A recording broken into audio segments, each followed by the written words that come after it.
오늘 이 시간 우리 함께 하신 우리 모든 성도 여러분들에게 하나님께서 함께 하시리라는 믿음의 확신, 그리고 하나님을 기쁘시게 하리라는 여러분 믿음의 결단이 함께 하시기를 주의 이름으로 축원드립니다.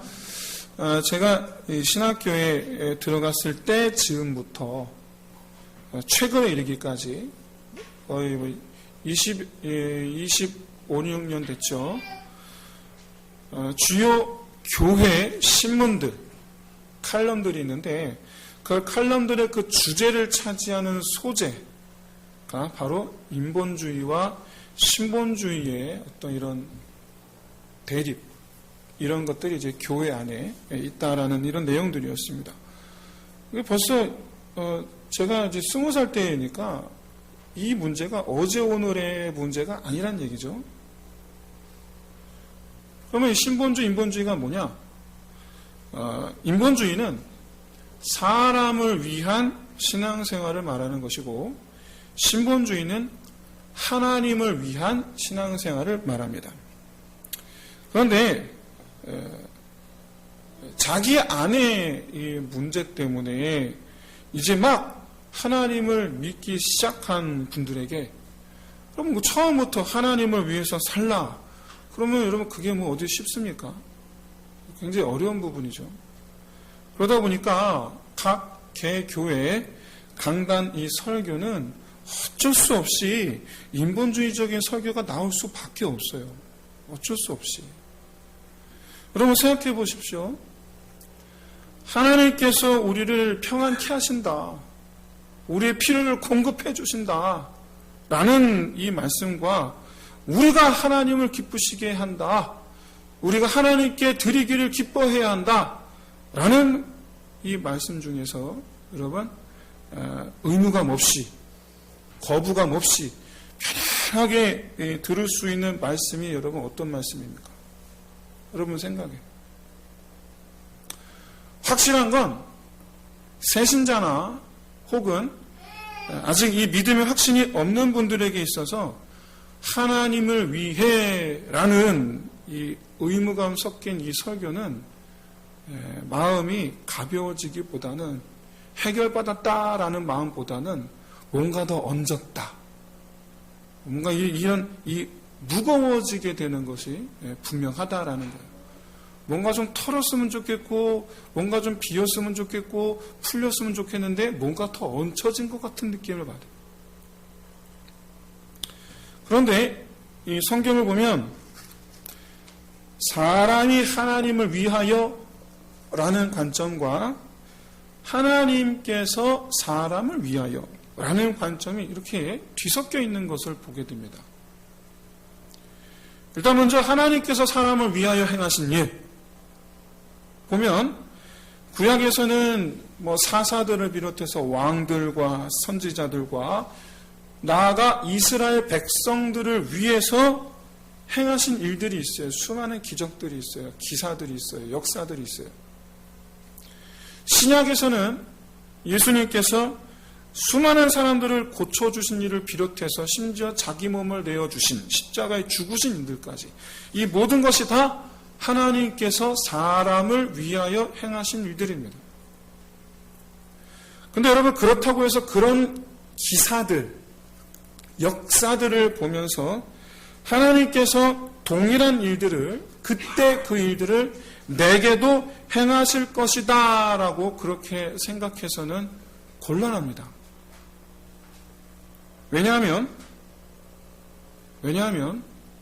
엄밀히 말해서 하나님께서 행하신 그 모든 일들, 구약과 신약에서 보여주신 그 모든 일들은 정말 단순하게 그 사람의 욕망, 욕구, 바램, 소원들을 들어주기 위해서 행하신 일이 아니기 때문에 그렇습니다.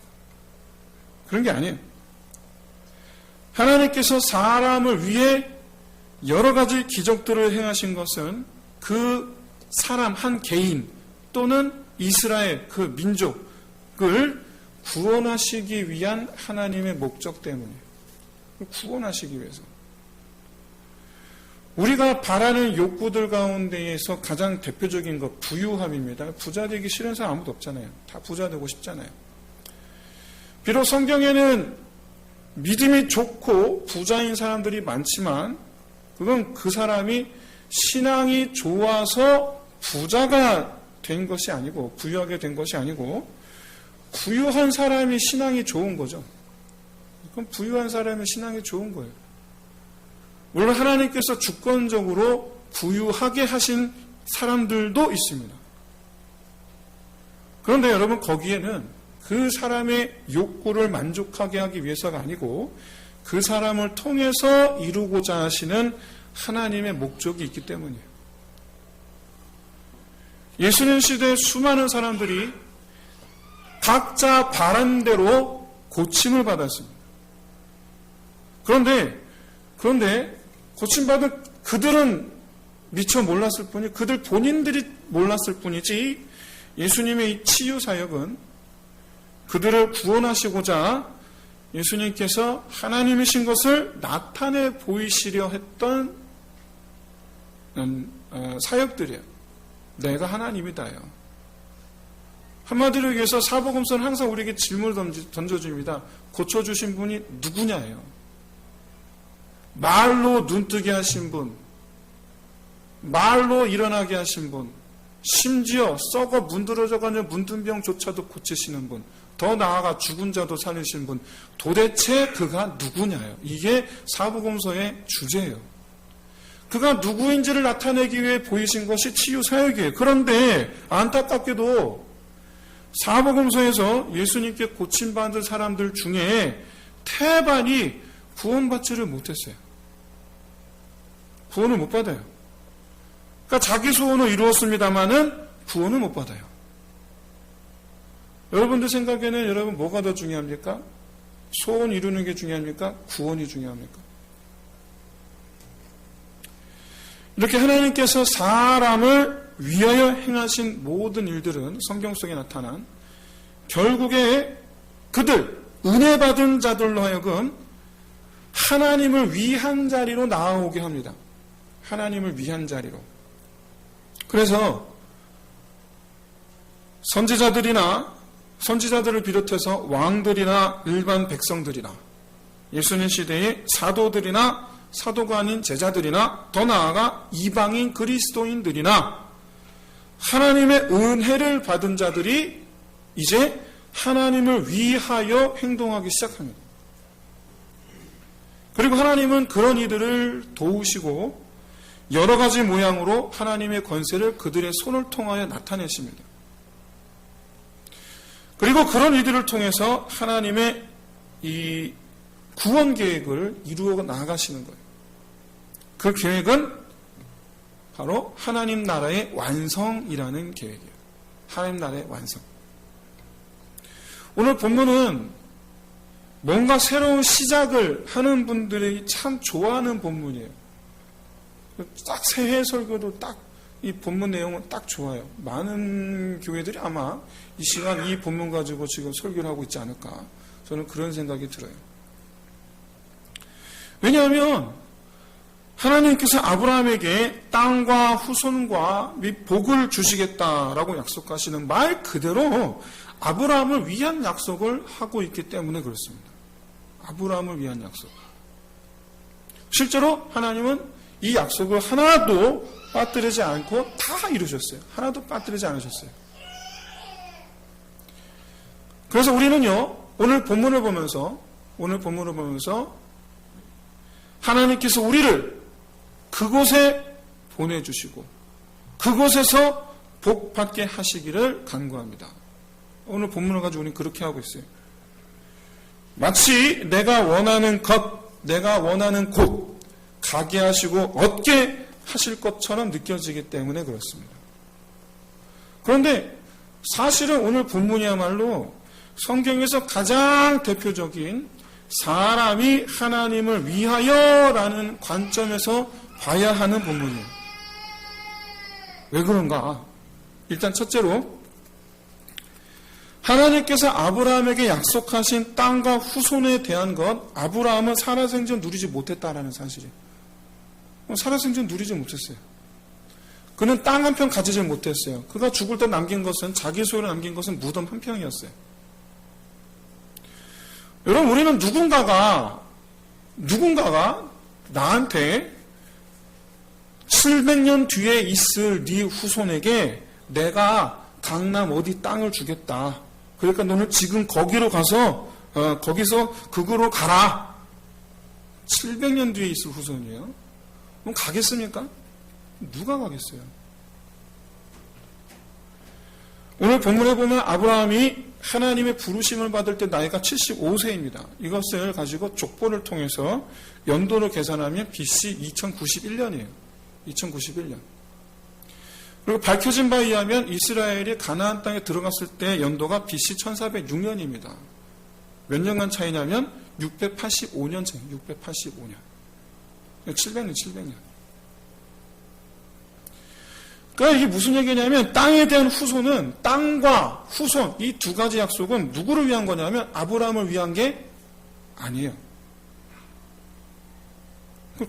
그럼 누구를 위한 거죠? 아브라함을 위한 게 아닌데? 이미 쭉 지금까지 창세기를 쭉 들어오면서 뭔가 이렇게 딱 정리가 되신 분은 아마 눈치채셨을 거예요. 이 땅과 후손에 대한 약속은 너는 하나님을 위한 거예요. 이건 아브라함을 위한 게 아니에요. 자그마치 700년 뒤에 있을 후손과 땅, 그들은 바로 하나님께서 소유 삼으시는 백성이요, 하나님께서 소유하시는 땅이에요. 그러면 아브라함은 자기한테 이루어올 거 하나도 없고 자기 손에 들어올 거 하나도 없는 이 제안을 왜 덥석 받아들인 거냐? 왜? 이유가 뭐냐? 당장 내가 누릴 수 있는 거 아무것도 없어요. 가봐야, 가나안 가봐야 아무것도 없어요. 내가 누릴 수 있는 거 아무것도 없어요. 심지어 여러분 아시겠지만 아들을 주시겠다는 그 약속 하나 믿고 여러분 자그마치 25년이라는 세월을, 인고의 세월을 버텨요. 왜 간 걸까? 창세기에서 아브라함에 관해서 기록한 기사는 바로 12장부터 25장까지 총 14장에 걸쳐서 기록되어 있습니다. 총 14장에 걸쳐서. 그런데 이 최소한 이 성경에 기록된 하나님과 아브라함 사이에 땅과 후손으로 약속한 이 언약은 모두 4번 나옵니다. 4번. 하나가 바로 오늘 본문이고, 두 번째가 횃불 언약으로 알려진 15장, 그리고 세 번째는 사라에게서 아들 얻기를 기다리다가 포기했을 때 바로 17장, 이때 아브라함 나이가 99세입니다. 그리고 마지막으로 네 번째가 이삭을 번제로 드렸을 때 22장이에요. 그래서 12장, 15장, 17장, 22장. 땅과 후손에 대한 언약을 바로 이 네 곳에서 다시 이렇게 언약을 맺습니다. 그리고 이 네 번의 언약은 아브라함으로 하여금 그때마다 하나님을 믿는 믿음 안으로 자기 자신을 더 단단히 붙잡는 계기가 됩니다.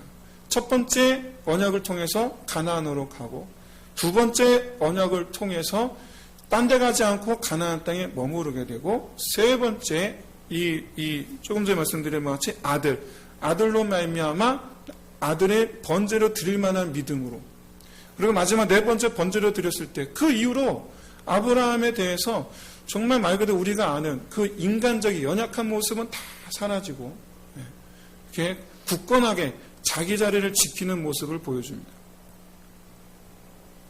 말하자면 이 언약은 아브라함의 입장에서는 하나님의 계획에 동참했던 자기 믿음의 확신이었던 거예요. 이게 무슨 말인가? 저는 사실 고등학교 1학년 때 수련회 가서 은혜를 받은 뒤로 그 어린 나이에 고민했어요. 어떻게 살 것인가? 뭐 하고 살 것인가? 난 뭐 할까? 이 고민을 했어요. 그러다가 고등학교 2학년 때 이 얘기는 뭐 아시는 분 아시고 모르시는 분은 모르시니까, 모르시는 분을 위해서 다시 한번 말씀드립니다. 고등학교 2학년 때 예배 중에 성찬식이었어요. 성찬식. 4월 부활절이었던 것 같은데 기억에. 이 성찬식 중에 소위 환상이라는 것을 봤습니다. 아시다시피 성찬식은 떡을 나눠주는 것부터 시작합니다. 당시 저희 교회는 예배드리는 성도수가 한 300명 정도였어요. 많아요. 300명 정도. 장로님 3분 정도 계셨는데 3분 이렇게 300명을 다 나눠주려니까 좀 시간이 걸렸어요. 당시 한 20분 정도 걸렸던 것 같아요. 성찬식 하는데. 근데 저는 이렇게 앉아서 이 성찬식 떡을 나눠주기 시작할 때 눈물이 이유도 없이 막 눈물이 나는 거예요. 그냥 이유도 없이. 제가 안구 건조증 있는 것도 아닌데 눈물이 막 뿌얘지는 거예요. 뿌얘지는 그 가운데에서 강단 위에 샹들리에가 있었는데 그 샹들리에가 이렇게 뿌연 가운데 그 빛나 밝은데 거기에 갑자기 예수님 흉상이 보이는 거예요. 머리 가시관 쓰신 흉상이 보이는 거예요. 근데 그거를 성찬식 끝날 때까지 보고 있었어요. 정신 차리고 보니까 이미 성찬식 끝났더라고요. 한 20분 본 거예요, 20분. 근데 저는 느낌상 한 30초 정도 본 것 같았어요. 느낌상. 한 30초 정도 금방 본 것 같아요. 근데 정신 차리고 보니까 이미 20분 훌쩍 지나갔더라고요. 그날부로 하나님께 서원을 했습니다. 주의 종이 되겠노라.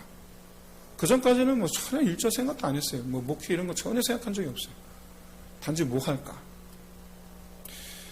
그때 이후로 그래서 고등학교 2학년 때 목회를 하기로 결심하였고 그 기자 이래 있는 거예요. 지금 이 자리에.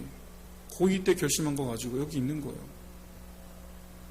그 과정 속에서 제가 목회에 대한 이런 꿈, 제가 하고 싶은 꿈이 아니에요. 전 제가 하고 싶은 꿈이 아니에요. 목회하고 싶은 마음이 없어요. 그런데도 불구하고 총신대학교 지원, 그 다음에 총신신대원은 지금 이 자리에 이렇게 왔어요. 그럼 딱 밟아서 왔어요. 그 사이에 가기 싫다 갈등이 있었을까요? 없었을까요? 그리고 또 과연 내가 가도 될까라는 이런 어떤 마음의 의심도 있었을까요? 없었을까요? 보장되지 않는 삶이에요. 여러분 아시다시피 여러분 목회해봐야 여러분 우리가 생각하는 그런 삶을 살진 않잖아요. 하고 싶겠어요? 안 하고 싶겠어요? 많은 갈등도 있었단 말이죠. 앞으로 또 목회한다고 해서 내가 또 어떤 그런 목회를 할 수 있을까? 하나 불분명한 말 그대로 나아갈 바를 알지 못하고 가는 마음. 그런데 이런 게 분명히 갈등했고 다른 길을 가야 되나 이런 고민한 적도 있었는데 그럴 때마다 마음을 다잡았던 것이 바로 무엇이냐면 바로 그때 보았던 환상 그리고 내가 하나님께 했던 서원이에요. 그래서 그건 지켜야지. 인생을 건 거예요. 인생을 건 거. 그 서원을 기억했다라는 것은 내가 하나님께 인생을 걸었다라는 거예요. 그래서 가기 싫어도 가는 거예요.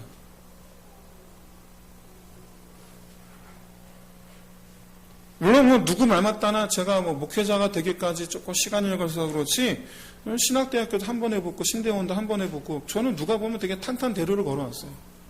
누가 보면 그 과정을 모르는 사람이 보면 여러분 굉장히 순적하게 온 걸로 다 보여져요. 다만 제가 말씀드리고 싶은 것은 주를 위한 인생을 살기로 작정했는데 고등학교 2학년 때 작정했는데 그 뒤로 그 마음, 그 결단, 그 작정이 내가 스스로 꺾지 않도록 또 이 외부적 환경에 의해서 꺾이지 않도록 도우시는 분이 하나님이셨다. 생각나게 하시고 붙잡게 하시고 우리는 아브라함의 유년 시절을 청년 시절을 모릅니다. 알 수가 없습니다. 기록되어 있지 않으니 몰라요. 그가 하나님께 부르심 받을 때 나이가 오늘 본문에서 보듯이 75세. 그런데 그 이전에 아브라함이 어떻게 살아왔는가? 우리가 한 가지 알 수 있는 게 있는데 바로 뭐냐 하면 아브라함이 믿음으로 고향을 떠나 가나안으로 갔다라는 사실. 믿음. 이 믿음에 대한 해석이에요. 우리는 자꾸 믿음으로 갔다 이걸 믿음으로 갔다는 말이 도대체 뭔 말인가? 이것을 우리가 어떻게 바라봐야 되는가? 어떻게 해석해? 이게 바로 오늘 본문의 해석의 가장 키포인트예요. 믿음으로 갔다는 말이 뭔 말인가? 히브리서 기자는 히브리서 11장 8절에서 이렇게 말씀합니다. 믿음으로 아브라함은 부르심을 받았을 때에 순종하여 장래 유업으로 받을 땅에 나아갔을 갈 바를 알지 못하고 나아갔으며 사도행전을 기록한 누가는 사도행전 7장 2절에서 스데반 집사가 하는 말입니다. 이렇게 말합니다. 우리 조상 아브라함이 하란에 있기 전 메소포타미아에 있을 때, 갈대아 우르에요. 있을 때에 영광의 하나님이 그에게 보여. 이 두 말씀에서 우리는 아브라함이 갈대아 우르에 있었을 때 이미 하나님을 믿고 있었고, 여러분 하나님 아무한테 나타나지 않잖아요. 믿는 이에게 나타나시지. 안 믿는 사람 오늘 갑자기 나타나시는 게 아니잖아요. 그러니까 그런 하나님 믿어 왔었고, 또 그가 고향을 떠나 가나안 땅으로 갔던 것은 믿었기 때문이다. 믿었기 때문이다. 믿음 때문이다. 그 땅 때문이 아니란 얘기예요. 약속 때문이 아니란 얘기예요. 복을 주시겠다라는 그 약속 때문이 아니란 얘기예요. 믿음 때문에 간 거예요. 믿음 때문에. 믿음 때문에.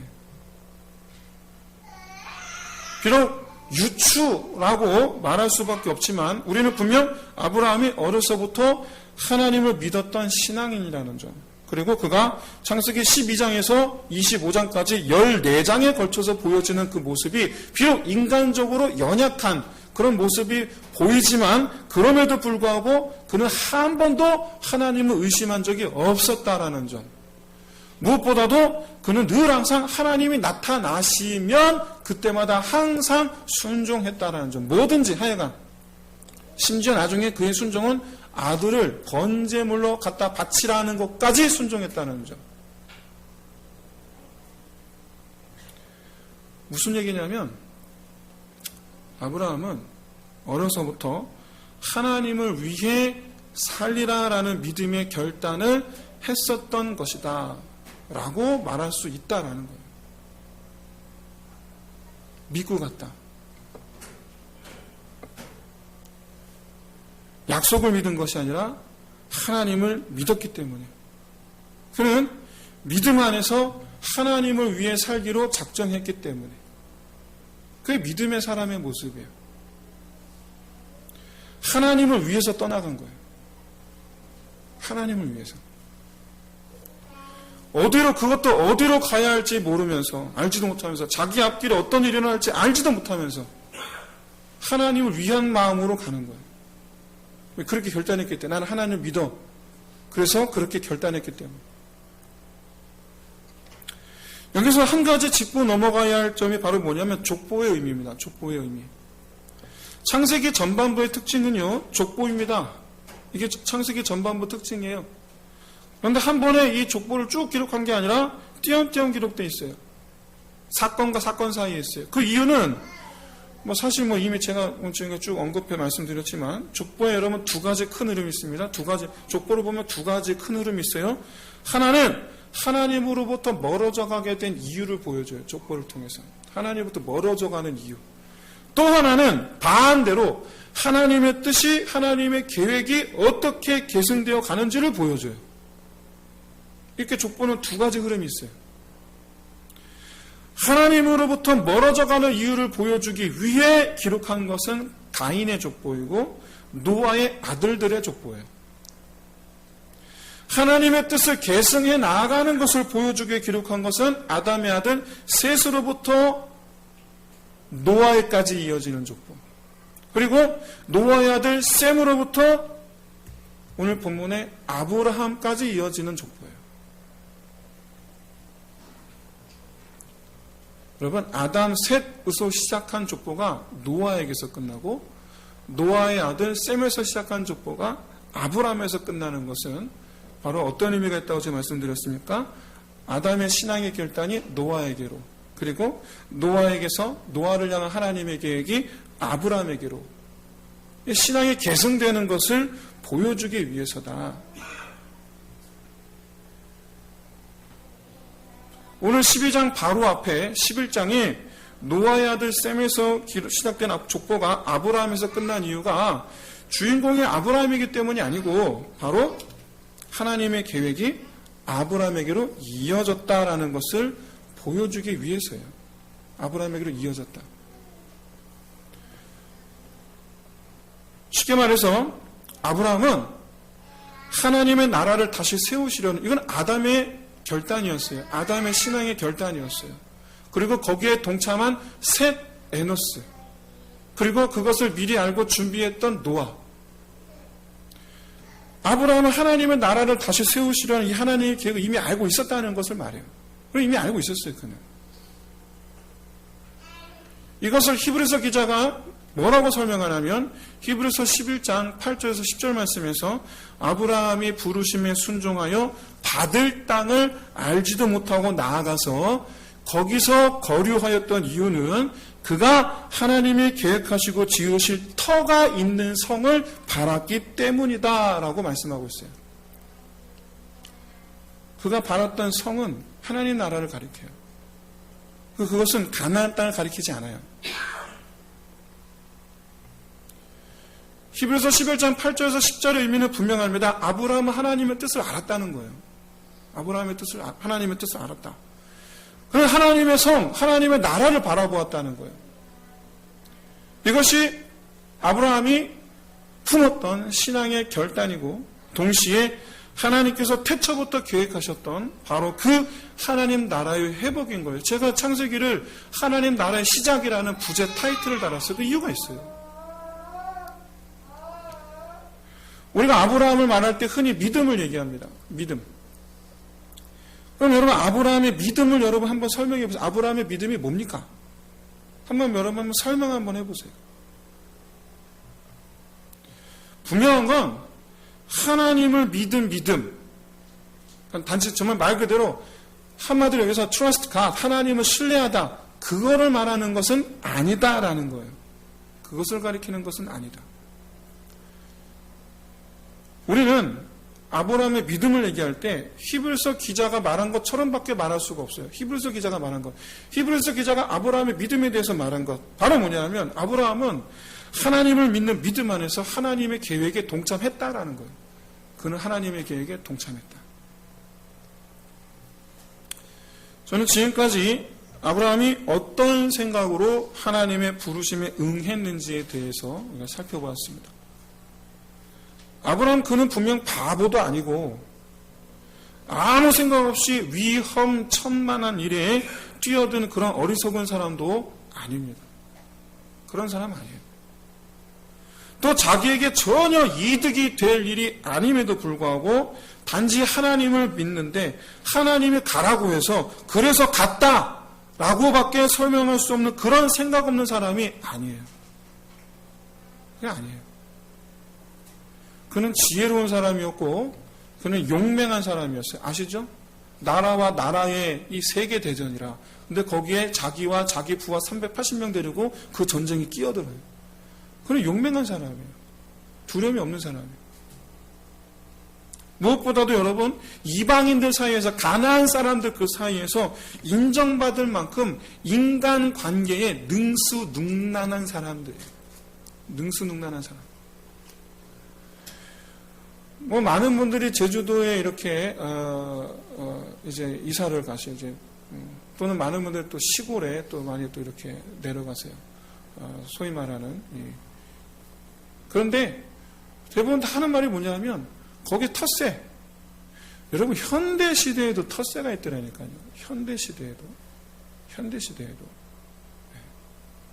여러분 지금 여기가 몇 년 전이냐면 여러분 지금도 4,000년 전이에요. 4,000년 전. 텃세 정도가 아니에요. 그런데 거기서 인정받는 사람이 돼요. 거기서 얼마나 여러분 지혜로운 사람인지 몰라요. 우리는 부르심을 따라 가나안 땅으로 나아가는 이 아브라함의 태도를 그냥 단순히 순종으로만 딱 그냥 하나님께 순종해서 간 거야 라고만 말해서는 안 돼요. 순종 외에 다른 무엇? 바로 무엇이냐면 그는 하나님의 계획을 알고 있었고 그것이 그대로 되기를 그 자신이 희망했다라는 거예요. 주의 나라가 이루어지이다. 우리가 계속 이렇게 해서 이 주기도문을 하고 있는데 사실 주기도문의 이 표현 뜻이 하늘에서 이룬 것 같이 땅에서도 이루어지이다. 이게 뭐냐면 하나님 나라예요. 이게 그 뜻이 이루어지기를 소망하는 것. 그게 우리 그리스도인의 이 믿음의 고백이에요. 주의 나라가 임하시옵소서. 주의 나라가 이루어지옵소서. 교회에 대한 소망이 무엇입니까? 주의 나라가 임하여 옵소서요. 이곳에 이 소망이 교회 안에 성도들에 넘칠 때에 그 교회는 부흥하게 될 줄로 믿습니다. 그 교회는 다 아브라함이 되니까.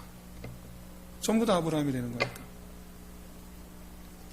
오늘 본문 속에 담긴 아브라함의 태도는 바로 부르심에 대한 순종, 그리고 순종하기에 앞서, 그보다 앞서 훨씬 더 이전에 이미 하나님 앞에 작정하였던 결단이 있었기 때문에 해낼 수 있었던 일이다. 여러분, 이와 같은 이 결단의 태도를 보여주는 것이 바로 7절과 8절에서 보여주는 제단이에요. 아브라함은 어찌어찌해서 가나안 땅에 도착했는데 이때까지만 해도 하나님께서 말씀하신 땅이 여기인 줄도 몰랐어요. 세겜에 도착했는데 그냥 가라고 하니까 계속 왔는데 와서 보니까 하나님께서 세겜에 도착했을 때 나타나셨어요. 꿈이 아니야. 나타나셨어요. 나타나셔서 뭐라고 하시냐면 여기가 바로 거기라. 여기가 바로 거기라. 이 세겜은 지리적으로 어디냐면 갈릴리 바다, 예수님 활동하신 갈릴리 바다보다 갈릴리 바다에서 약간 아래쪽에 있어요. 이쪽에 있어요. 거기가 세겜이에요. 근데 거기서 제단을 쌓아요. 그리고 조금 더 아래 내려와요. 그래서 이 밑에 사해바다보다 약간 위에, 그러니까 요단 강변에 있는 도시들이 세겜과 베델이에요. 그런데 이 두 베델에서 또다시 제단을 쌓아요. 그리고 또 계속해서 남방으로 내려가요. 여러분, 하나님은요 아무 곳에서나 제단을 쌓게 하지 않으십니다. 아브라함이 쌓고 싶어서 쌓은 게 아니에요. 제단은요 하나님이 계시는 곳에 쌓습니다. 하나님이 허락하신 곳에 쌓습니다. 이삭을 번제로 잡으려고 제단을 쌓았던 모리아산, 거기가 어디입니까? 예루살렘 성이에요. 거기가 예루살렘 성전이에요. 거기가. 그러니까 이삭을 번제로 드렸던 바로 거기가 바로 성전 자리였어요. 거기가. 통일성과 일관성, 시대를 뛰어넘는 1000년이고 2000년이고 3000년이고 4000년이고 시대를 뛰어넘어 통일성을 강조하시는, 일치를 강조하시는 이 하나님의 이 역사의 특성을 살펴볼 때에 여러분 바로 그 이삭을 번제로 드렸던 바로 그 자리가 성전 자리인 것을 우리는 알 수가 있어요. 거기가 성전 자리예요. 여하간 제단을 쌓은 것, 그 의미는 이것입니다. 주께서 여기 계시나이다요. 이게 제단을 쌓는 의미예요. 주께서 여기 계시나이다. 그럼 아브라함은 무엇 때문에 가나안 땅에 왔습니까? 무엇 때문이에요? 하나님께서 하나님 나라를 세우시려는 하나님의 계획을 이루기 위해서 왔어요. 주의 뜻이 이루어지이다. 그래서 그는 제단부터 쌓는 거예요. 그래서 그것 때문에 아브라함이 쌓은 제단은요 아무도 없는 곳, 나 아무도 알지 못한 이곳에 나 혼자 뚝 떨어서 이 위험천만한 곳에 갔으니 나를 좀 잘 좀 봐주십시오라고 드리는 그런 제사가 아니에요. 그런 의미가 아니에요. 바로 선포예요. 여기 주님께서 계시나이다. 이게 아브라함이 쌓은 제단의 의미예요. 이렇게 오늘 본문에 나타난 하나님의 부르심에 응답한 아브라함의 믿음은 결단과 순종이에요. 결단과 순종. 알고 따랐다는 거예요. 알고 따랐다. 기꺼이 자기 인생을 드렸다는 거예요. 기꺼이 자기 인생을 드렸다.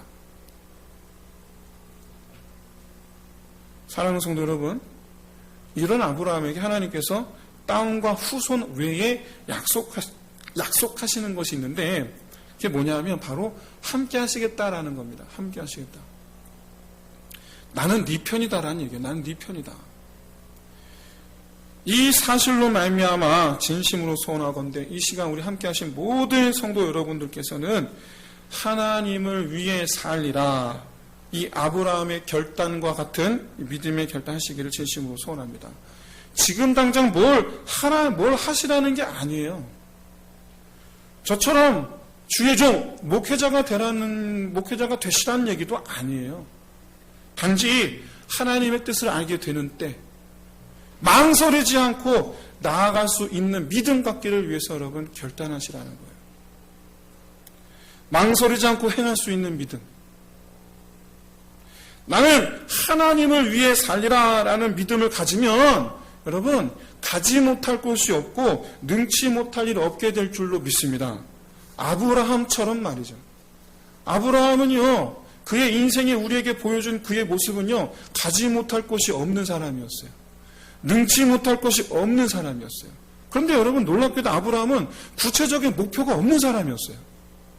땅도 안 사, 차지하지도 않아, 그냥 이래저래 그냥 이 강물 위에 있던 부평초 마냥 이래저래 흔들리고, 그는 평생 자기가 어디로 가야겠다고 생각한 적이 없습니다.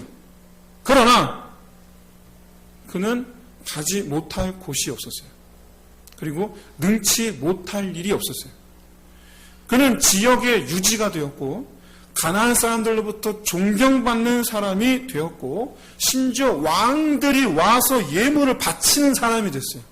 왕들이 나한테 와서 예물을 바쳐. 아무도 그를 해치지 못하였고 아무도 그를 가비에 여기지 못했어요.